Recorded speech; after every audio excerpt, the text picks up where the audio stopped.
क्या middle east की जंग को लेकर महाशक्ति अमेरिका और उसके सबसे पक्के दोस्त इजराइल के बीच दरार आ चुकी है? खबर आई है कि अमेरिकी राष्ट्रपति डोनाल्ड ट्रंप और इजराइल के प्रधानमंत्री बेंजामिन नेतन्याहू के बीच फोन पर बहुत तीखी बहस यानी भयंकर हॉट टॉक हुई है। ट्रंप ने जब नेतन्याहू को ईरान के साथ युद्ध रोकने की सलाह दी तो इजरायली प्रधानमंत्री इस कदर भड़क गए कि दोनों नेताओं ने आधे घंटे तक फोन पर एक दूसरे को जमकर खरी खोटी सुनाई।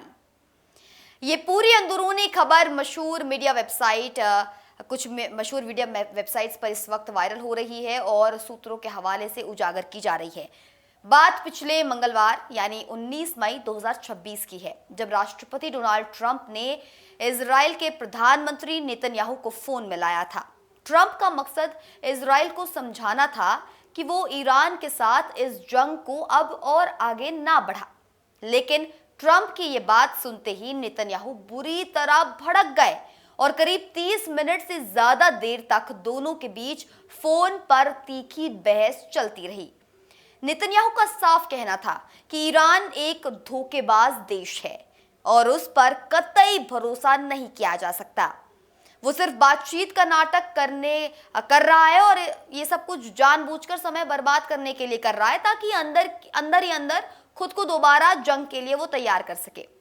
नेतन्याहू ने कड़े शब्दों में ट्रंप से कहा कि युद्ध बार बार नहीं होते हैं और ईरान से बातचीत करना बिल्कुल बेकार है, बल्कि उस पर सीधा हमला करना ही एकमात्र रास्ता है।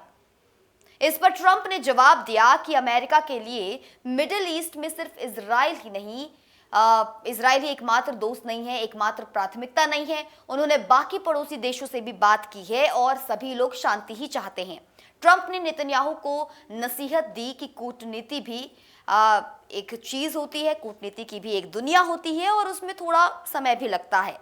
ट्रंप ने आगे खुलासा किया कि कतर और बाकी मध्यस्थ देश मिलकर एक ऐसे समझौते के कागजात तैयार कर रहे हैं जिस पर अमेरिका और ईरान दोनों साइन करेंगे और इसके बाद ये युद्ध औपचारिक रूप से हमेशा के लिए खत्म हो जाएगा।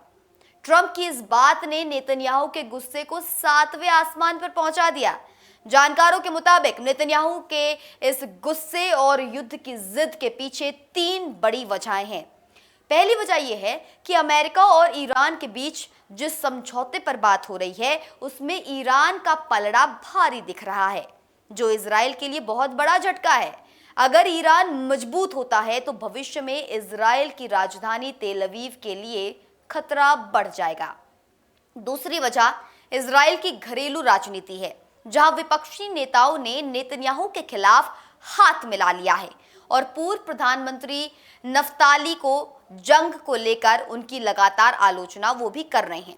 ऐसे में नेतन्याहू अपनी गिरती लोकप्रियता को बचाने के लिए युद्ध का सहारा लेना चाहते हैं।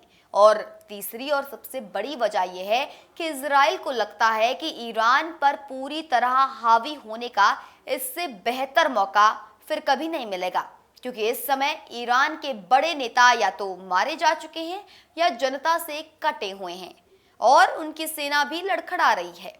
यही वजह है कि नेतन्याहू इस आपदा को अवसर में बदलना चाहते हैं, भले ही इसके लिए उन्हें अमेरिका से ही क्यों ना भिड़ना पड़े। आपका इस पर क्या कहना है, इस पूरे मुद्दे पर, उनकी इस पूरी बातचीत पर आगे क्या होना चाहिए, नेतन्याहू को क्या करना चाहिए, ट्रंप को अगला क्या स्टेप लेना चाहिए? मुझे अपनी राय कमेंट बॉक्स में ज़रूर बताएं।